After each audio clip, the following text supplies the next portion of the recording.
C'est une lettre qu'on m'a donnée quand j'étais au collège, et c'est une lettre de George Sand à Musset. En fait, c'est une fausse lettre, mais ça je m'en suis rendu compte que plus tard, il y a quelques années seulement. Et c'était une lettre qu'on lisait, quand on la lisait normalement, c'était une lettre très classique, je l'ai là, je vais vous la lire si vous voulez, c'était une lettre très classique. Et puis quand on la lisait une ligne sur deux, ça devenait beaucoup plus intéressant.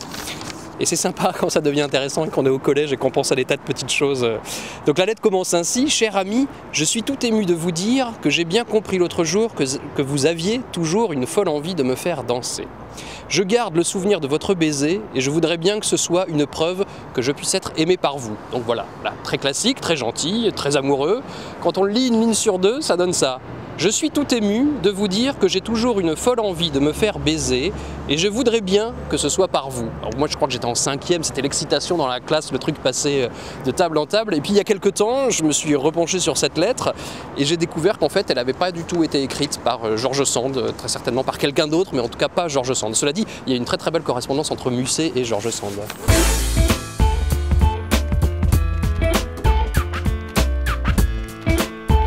Mais ça c'est personnel, c'est-à-dire que mon grand-père s'est suicidé sans laisser de lettre d'excuse et j'étais pas né quand il a fait ça, mais j'aurais juste aimé comprendre aujourd'hui et j'aurais donc aimé qu'il laisse cette lettre que j'imagine de temps en temps.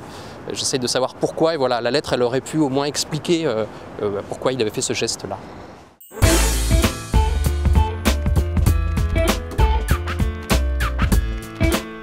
Ce serait pas vraiment une lettre, mais une chanson, parce que je la trouve brillante. C'est une chanson qui s'appelle Brant Rhapsody de Benjamin Biolay. Et en fait, c'est des petits mots qu'on laisse sur le frigo, mais qui bout à bout forment une lettre en entier, qui est la lettre d'une vie d'ailleurs. C'est l'histoire d'un couple qui se rencontre. Alors au début, c'est les petits mots qu'on laisse sur le four, sur le frigo. Tu me manques, je t'aime, j'embrasse ton cul. Alors dit comme ça, c'est trivial, mais quand c'est Biolay qui le dit, ça a un peu plus de classe. Et puis au fur et à mesure que le quotidien les rattrape, on voit ce couple qui se délite. Les mots d'amour sont remplacés par des listes de courses ou bien des recettes.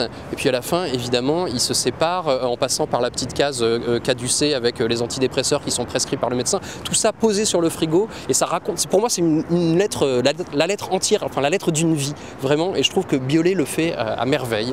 J'aurais aimé l'écrire à sa place, mais malheureusement, il a déjà fait.